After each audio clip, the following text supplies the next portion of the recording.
दोस्तों, सबसे पहले मैं एक नौजवान होने के नाते भारतीय राष्ट्रीय कांग्रेस की जो मौजूदा स्टीयरिंग कमेटी है उसने जो संविधान में एक संशोधन किया है कि पार्टी प्रतिनिधित्व में हर एक स्तर पर 50 वर्ष से कम उम्र के व्यक्ति को 50% तक सीट जो आरक्षित किया गया है, मैं इस देश के नौजवानों के बिहाफ पर भारतीय राष्ट्रीय कांग्रेस को कोटि कोटि धन्यवाद करना चाहता हूं।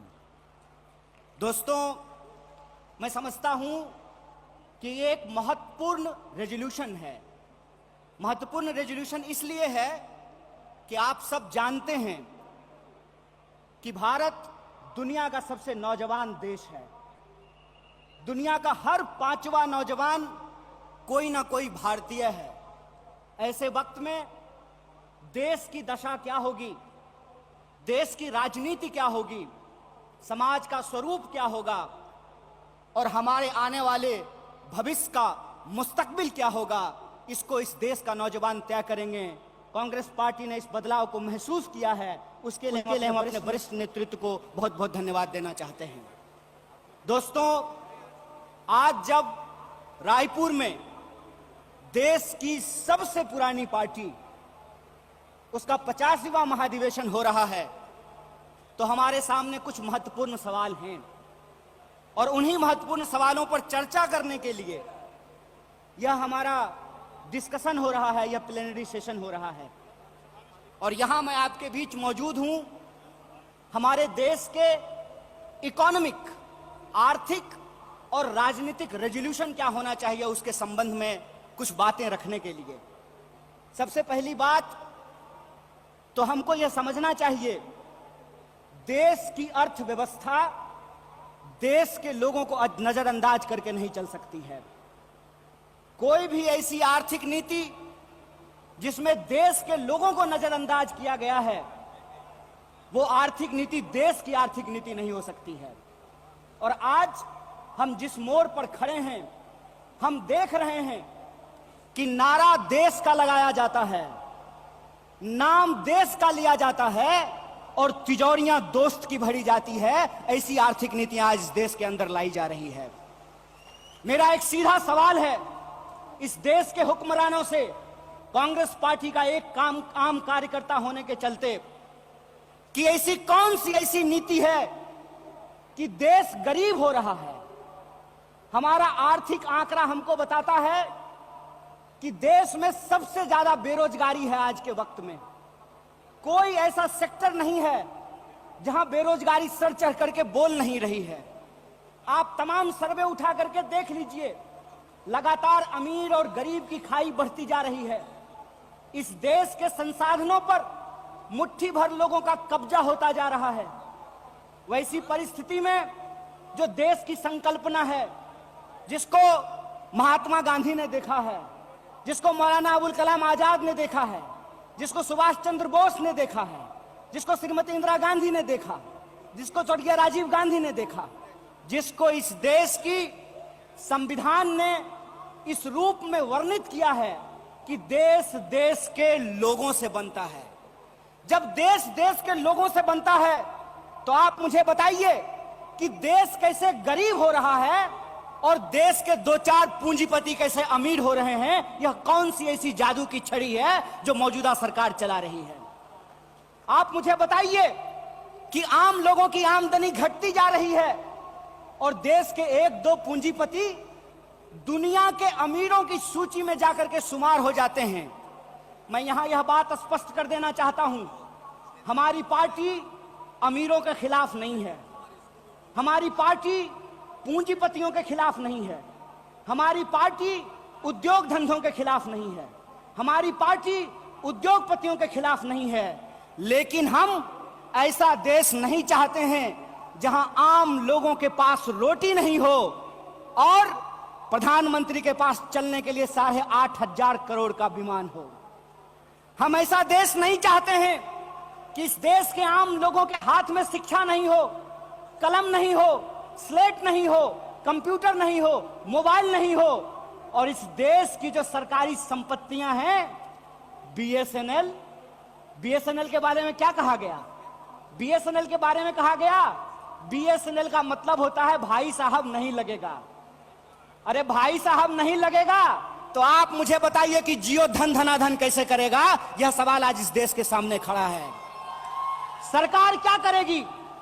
यह सवाल मैं पूछना चाहता हूं इस देश के नीति निर्माताओं से कि अगर एयर इंडिया नहीं होगा, जब देश में नहीं होगा एयर इंडिया, तो आप बताइए क्या करेंगे ज्योतिरादित्य सिंधिया?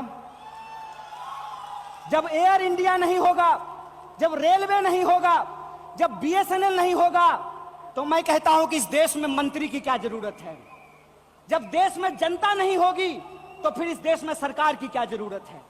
जब देश में स्कूल नहीं होगा, अस्पताल नहीं होंगे, सड़कें नहीं होंगी, तो आप मुझे बताइए कि फिर संसद की क्या जरूरत है? इस देश की जो पूरी की पूरी संकल्पना है, उस संकल्पना को आज एक बार फिर से कांग्रेस के राष्ट्रीय महाधिवेशन में पुनर्विचारित करने की जरूरत है। देश का मतलब होता है देश में रहने वाले लोग। डीडी नेशनल पर एक कार्यक्रम आया करता था, नेहरू जी की किताब है discovery of India. Discovery of India के एपिसोड में नेहरू जी आम लोगों से पूछते हैं कि बताइए कौन है भारत माता? किसको भारत माता कहते हैं? भारत माता इस देश में रहने वाले लोग हैं। जब हम भारत माता की जय बोलते हैं तो भारत माता की जय बोलने का मतलब है इस देश के 140 करोड़ लोगों की जय। और 140 करोड़ लोगों की जय का मतलब है कि 140 करोड़ लोगों के हाथ में पढ़ाई हो, 140 करोड़ लोगों के हाथ में काम हो, 140 करोड़ लोगों के लिए रोजगार की व्यवस्था हो, 140 करोड़ लोगों के लिए इलाज की व्यवस्था हो, 140 करोड़ लोगों के लिए चलने के लिए सड़कें हो, गाड़ियां हो, रेलवे हो, हवाई जहाज हो। और आपने देखा कि देश में कुछ लोग लोकतंत्र को अपनी बपौती समझ लिए हैं। अभी जब मैं हवाई जहाज की बात कर रहा था तो मुझे दिल्ली एयरपोर्ट याद आ गया। दिल्ली एयरपोर्ट पे भारी जो है सिक्योरिटी फोर्स आई थी हमारे एक नेता को गिरफ्तार करने के लिए। तो मैं दिल्ली में बैठे हुए हुक्मरानों को इस महाधिवेशन के माध्यम से कहना चाहता हूं, आपको मालूम नहीं है भारतीय राष्ट्रीय कांग्रेस का इतिहास। आपके पुरखों ने जिन अंग्रेजों की चापलूसी की थी, उन अंग्रेजों से लड़ करके हमने इस देश को आजादी दिलाई। इस बात को याद रखिएगा।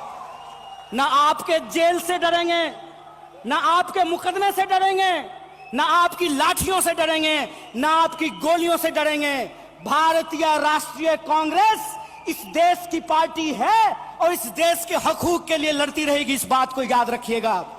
और आज के समय में जो आर्थिक लूट की नीतियां चल रही हैं कि प्राइवेटाइजेशन ऑफ प्रॉफिट और सोशलाइजेशन ऑफ लॉस, फायदा होगा तो अदानी का और नुकसान होगा तो एलआईसी का, ये हम नहीं चलने देंगे। इस बात को आप याद रखिएगा। फायदा होगा तो प्रधानमंत्री जी के दोस्त का और नुकसान होगा तो इस देश के आम लोगों का पैसा जो एसबीआई में पड़ा हुआ है उसका, ये हम नहीं चलने देंगे। इस बात को याद रखिएगा। इसीलिए हमारा पॉलिटिकल और इकोनॉमिक रेजोल्यूशन ये है कि भारतीय राष्ट्रीय कांग्रेस इंडियन कॉन्स्टिट्यूशन का सेफ गार्ड है। हम इंडियन कॉन्स्टिट्यूशन के पहरेदार हैं। हम इंडियन कॉन्स्टिट्यूशन के असली चौकीदार हैं। इस बात को याद रखिएगा। और इंडियन कॉन्स्टिट्यूशन इस बात को रिजॉल्व करता है, we the people of India. और यह जो we the people of India है, इसमें इस देश में रहने वाले वो तमाम लोग, चाहे हिंदू हो, मुसलमान हो, सिख हो, ईसाई हो, जैन हो, पारसी हो, बुद्धिस्ट हो या वैसे भी लोग जो किसी धर्म को नहीं मानते हैं, वो सब भारत के लोग हैं। और उनके हकूक के लिए, उनके अधिकार के लिए, कल्याणकारी राज्य की अवधारणा को बचाए रखने के लिए भारतीय राष्ट्रीय कांग्रेस संघर्ष करेगी। और यही जो पॉलिटिकल रेजोल्यूशन है कि हम देश के लोगों के बुनियादी सवालों के लिए रोजी रोटी, कपड़ा, मकान, शिक्षा, स्वास्थ्य, सड़क, बिजली, पानी और इस देश के संविधान के लिए संघर्ष करते रहेंगे। इसी आशा और उम्मीद के साथ आप तमाम सम्मानित मंच और आप तमाम प्रतिनिधियों का एक बार पुनः स्वागत करते अपनी बात को खत्म करूंगा। शुक्रिया। इनकलाब जिंदाबाद। जय हिंद, जय भारत, जय कांग्रेस।